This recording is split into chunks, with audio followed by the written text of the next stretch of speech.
Good afternoon, everyone, and good morning to those who join us from the West Coast. Welcome to today's webinar at the Center for Global Business of Monash Business School. My name is Seong Cho, and I'm the director of the center. Today's speaker is my dear colleague, Dr. Koya Kiazad. As you may have seen already, his talk is titled Truth is Dead, so long live Bull Bip. It is the first of new webinar series called New Ways of Seeing, Pushing the Boundaries of Leadership and Organization Research. This webinar series is initiated by one of the center's research networks called the LORN, or the Leadership and Organizational Effectiveness Research Network. Koya will draw on some of his recent work to clarify everything you always wanted to know about bullshit, especially in the workplace. Let me say a few things about Koya. Koya is an associate professor and deputy director of the center. His main research interest is in understanding why employees stay in their jobs and how they respond when employers break promises. He's a star researcher with publications appearing in some of the highest quality outlets. Koya is also a master in Brazilian Jiu-Jitsu. So if you ever think about bullshitting him, you better think again. I certainly do. This webinar will be moderated by Associate Professor Herman Che, who is a coordinator for the LORN. If you have any questions during the webinar, please feel free to raise your hands or use the Q&A function down in the Zoom screen. Koya wants this to be an open and interactive session, so we encourage your participation. Now I hand it over to Koya. Thank you, Chongwoo, for the very good introduction, and g'day, everybody. There is so much bullshit. Seriously, there is so much bullshit. It's becoming a little bit overwhelming, actually. Back in 1986, Harry Frankfurt wrote an essay on bullshit. And then in 2005, this was published into a book, and the subject area kind of blew up, both in terms of academic research attention and popular media attention. In terms of the academics, the philosophers who are represented here in the pink parts of the bars, they've contributed most to our understanding, and they've set a really good theoretical foundation for other disciplines to use. Our research team is interested in bullshitting in a work and career context specifically. A lot of what goes on in organizations involves communication, and apparently bullshitting plays an important part in how we communicate as well. So we put these things together, and it led us to assume that there's probably a lot of bullshitting that goes on in organizations too. We think that focusing on bullshitting in this context can help us explain some of that unexplained variance. There are different views on the origin of this word. One of the popular explanations takes its roots back to the language of Australian and New Zealand soldiers during the World Wars. So bull was a term that commanding officers would use to refer to soldiers' grooming activities, like making sure their hair is tidy, their uniform is neat and tidy, their living quarters are clean, these sorts of things. Oftentimes, soldiers would see these activities as unnecessary or useless or just disconnected from the activities of war. And so they'd mockingly refer to these activities as bullshit. And hence you can see the connection there between the word and uselessness or dressing things up only for appearance. Since that time, we've come to use the word to refer to a lot of different things. Sometimes we use it to refer to our frustration, to express our frustration or our disbelief. This is what a word cloud generator produced when I ran the various dictionary definitions of bullshit through it. And nonsense appears to be a prominent feature of bullshit. It appears in almost every dictionary definition. But bullshit can make sense, at least syntactically, and it can turn out to be true. And it can have meaning for a person. Sometimes it can have profound meaning for a person. So perhaps nonsense doesn't really get to the core of bullshit. Take, for example, these statements that President Donald Trump recently made in an interview with Chris Wallace.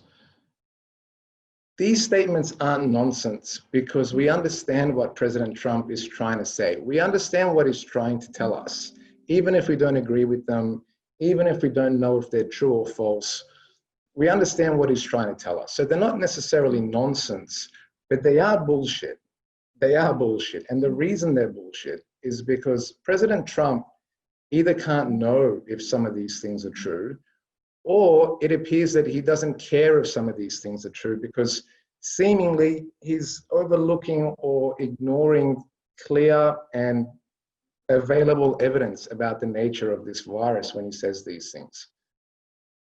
It's almost like he doesn't think the distinction between truth and falsity either exists or that it's not important when he's making these statements.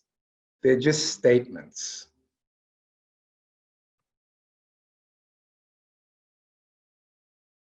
According to Frankfurt, this is exactly how bullshit is produced.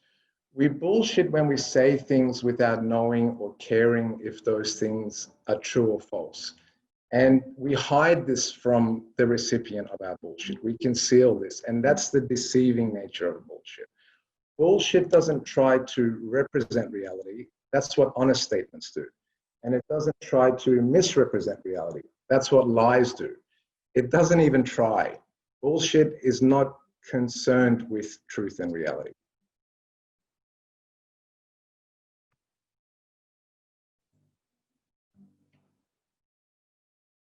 That bullshit doesn't try to misrepresent reality is the main thing that distinguishes it from lies. A liar wants us to believe something they know to be false. They try to misrepresent reality. When Bill Clinton said that he didn't have sexual relations with Monica Lewinsky, he lied. He was misrepresenting reality. He wanted to steer us away from having an accurate knowledge of reality. When President Trump told Justin Trudeau, "You're wrong," referring to there being a trade deficit between the US and Canada, he bullshitted. And he admitted to this. He just made it up. He wasn't trying to represent reality, and he wasn't trying to misrepresent reality because he didn't know what reality is.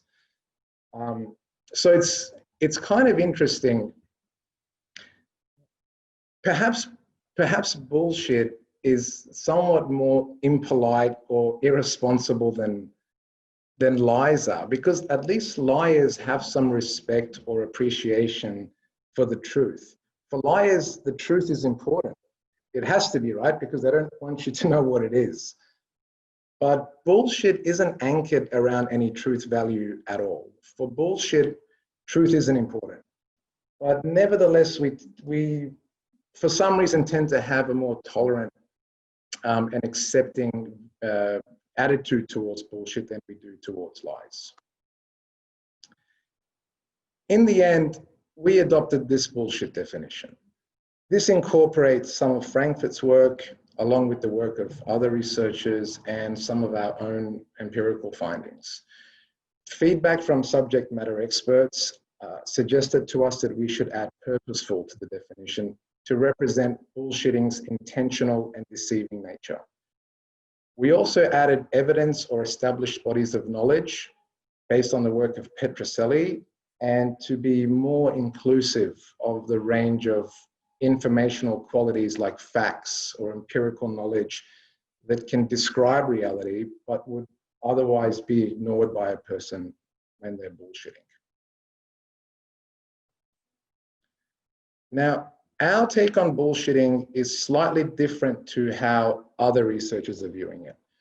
There's a team of Canadian researchers led by Gordon Pennycook, and they've developed a very productive program of research on a specific type of bullshit, which they call pseudo-profound bullshit. These are extremely vague statements filled with usually buzzwords that try to give the impression of conveying something deep and meaningful and profound, but are actually not saying anything at all. So for example, this statement here was computer generated by one of their bullshit generators using words taken directly from Deepak Chopra's Twitter feed. Now they distinguish this type of bullshit from other types of statements. So this example of nonsense here contains exactly the same words as the bullshit statement, except that it's lacking in syntactic structure, so we can't make sense of it. They also distinguish their bullshit from legitimately meaningful statements. So these are like sort of meaningful. They're not as vague, and they don't contain as many buzzwords as pseudo-profound bullshit. And of course, there's just regular old plain mundane statements that normally wouldn't be considered to be profound. We're not interested in this kind of bullshit.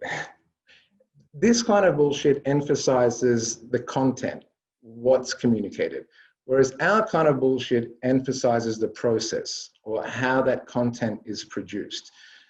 The way we see bullshit, it's like saying things that you've just made up or saying things without knowing if they're true or false. Because what's considered meaningful and profound is personal and subjective. So if the focus is there, then what's considered bullshit for one person might be very deep and insightful and meaningful and profound for another person.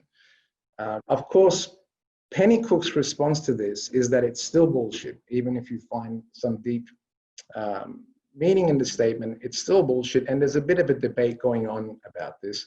We prefer to avoid this debate altogether. By focusing on the process or how the content is produced, what's actually said becomes irrelevant. Whether or not a person finds it to be very profound or not becomes irrelevant. Whether or not it turns out to be true or not becomes irrelevant. It's bullshit because of the way that it was produced. That's the way we're looking at it. Still, most of the empirical research in this area has focused on this pseudo-profound bullshit and trying to identify the types of people who are more receptive to it. So who's more likely to rate this type of bullshit as insightful and profound? And what these studies usually do is they present participants with a bunch of statements like these. Some of these statements are computer-generated bullshit. Others are directly taken from Deepak Chopra's Twitter feed. So some of these are things that Deepak Chopra has directly tweeted into the virtual universe.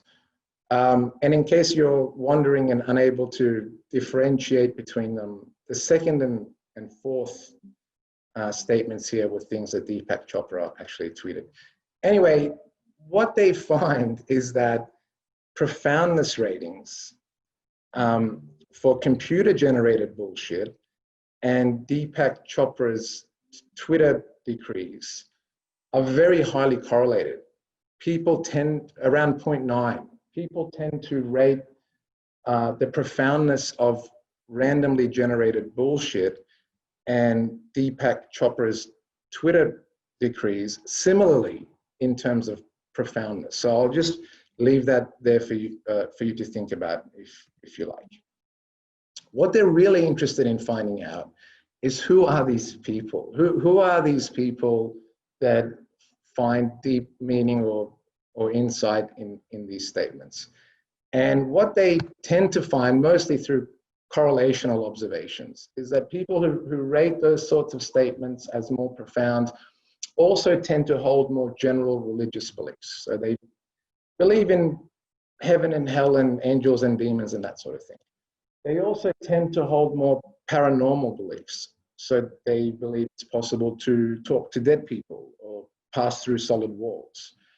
They're more inclined towards conspiratorial thinking. So they're into the conspiracy theories, and they also are more likely to accept sort of alternative medicines.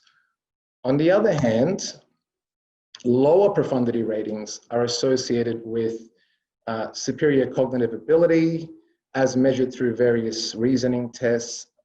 They're associated with an analytical thinking style as opposed to a more intuitive or fast thinking style. And this one is interesting. Lower profoundness ratings are associated with more pro-social, community-oriented behaviors, like donating and volunteering. So people who rate that type of bullshit as less profound also tend to engage in more altruistic community behaviors. And without speculating too much, I think perhaps this can provide some insight into the behavior of some people these days when it comes to mask wearing, for example. But that's another one that I'll leave with you to think about. Our focus is slightly different because we're interested in understanding who's more likely to bullshit and why, and when are they more or less likely to bullshit, and how does bullshitting affect, either in a good way or in a not a good way, people's work and career outcomes. Answers to these sorts of questions require a valid measure of bullshitting. The pseudo-profound bullshit perspective and measure doesn't really help us to answer these questions. But after many rounds of data collection and many discussions and meetings, our research team is close to validating a measure of bullshitting. And once we've developed that, then that will help us address some of these and other questions, which we're pretty excited about. But we do have some initial answers to the question of why people bullshit. So our bullshitting definition assumes that bullshitting is a process of saying things without knowing if those things are true or false. Now, why would a person do that? That's what we were wondering. What's important enough to override our concern for truth? So we started with this question: why do people do it? And we had some initial ideas, but we wanted to let people sort of tell us in their own words and let the data sort of do the talking. So we recruited 71 adults working across a range of job types, and we asked them so many questions. We asked them a lot of questions because we wanted to get as much information as possible about a specific incident of bullshitting in the workplace. And one of the things we asked them is why they bullshitted. Once we had people's responses, we again let the data do the talking. We didn't try to fit their reasons into any predetermined themes or frameworks. We content analyzed them and categorized them based on their qualitative differences and similarities. And once we had developed the categories, we gave those categories a label and a brief description. And this approach produced 4 categories of bullshitting reasons. The first, and I think most prevalent, meaning that most of people's reasons for bullshitting tended to converge around this area, we called it self-enhancement. So this is really about bullshitting to promote a positive social impression, to look good in the eyes of other people, to look more competent, more motivated, generally to look better. People also said how they use bullshitting as a means to acquire resources, either of material or psychological value, such as job opportunities or more time to finish work. So that was our self-enhancement category. People also bullshit to avoid work altogether. All right, these are the sort of bullshit excuses we give for being absent, or for not finishing assigned work, or for not putting as much effort as we could into doing our assigned work. People also bullshit to influence or control their social environments. And this was an interesting and sort of twisted one, because it had this pleasant side and then it had this not so pleasant side. So on the pleasant side, people talked about how they engaged in sort of playful bullshitting at work, joking around, harmless sort of pranking with colleagues, alleviating boredom, passing downtime, relationship building, that sort of upside bullshit. But then it had this sort of negative side as well. So this is the undermining and the backstabbing. People talked about how they would use bullshit to influence decisions and outcomes that would disadvantage other people or groups, you know, to prevent other groups from getting access to resources and hoarding resources for their own group. That sort of dark side of bullshit came out here and suggests to us that it's important to study this phenomenon in the workplace. Because a lot of this stuff might be going on and we're just not measuring it and able to understand its influence. People also bullshit to protect themselves. So this is about preventing the formation of a negative social impression. This has, what it has in common with self-enhancement is that both are impression management oriented. So whereas self-enhancement is about managing impressions so other people see us more positively, self-protection is about managing impressions so other people don't see us negatively.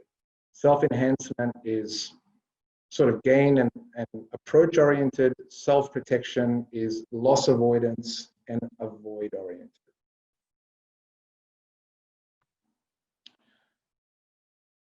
So that's what our research findings are telling us so far about why people bullshit in the workplace. It appears to be purposeful, goal-directed behavior. People bullshit as a means to gain things they value and as a means to avoid losing things they value. In his book, Frankfurt wasn't very clear on the motives underlying bullshit. And so we wondered what reasons are important enough to override people's concern for truth in communicating. And based on these initial findings, it appears that impression management is a dominant motive and trumps people's concern for the truth when they're bullshitting.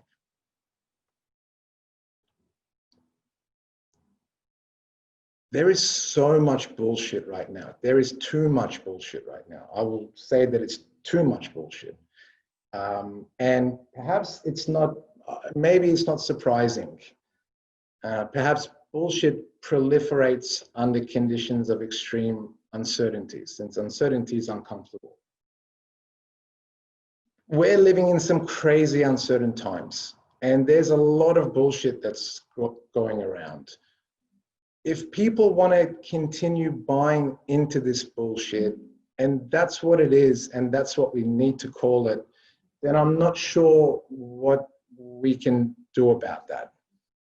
On the other hand, maybe we can start using a bit more effort to think more carefully about how we're processing information, the information we're receiving and the information we're providing. Maybe we can do a little bit more to think about our thinking. That's what critical thinking is. It's effort, it's hard work. It surpasses our sort of general bias or tendency to believe information. That's our general bias towards information, is to believe it first. Critical thinking means going a little bit further than that and asking questions. It's hard, but it's something that can be learned, and it's something that can be developed. So maybe this is where we need to focus more attention in our schools, in our university education, in our workplaces, and even at home. I encourage my 8-year-old son to be a critical thinker. And I tell you what, he's calling me out on my bullshit more and more. How do you know that? You know, he'll ask me, and when he does, and when I'm trying to bullshit him, you know, two things typically happen. The first is that I go, oh, he's calling my bullshit, and it causes me to stop bullshitting because he's got something, he's got a good question. I don't have anything, I have bullshit. So it causes me to stop bullshitting when he asks that critical question. And then the second thing that usually follows is that it doesn't feel good. It sort of bothers my conscience. You know, it's like I feel like I've done something wrong, or that I should be more responsible with how I communicate. And that awareness acts like a deterrent. It deters me from bullshitting again in the future. But there's a critical thing, and the critical thing is that I've made him understand very clearly that it's okay for him to ask me that question. He feels psychologically safe to call me out when he thinks that it's necessary to do so. So it's like psychological safety is part of our culture at home.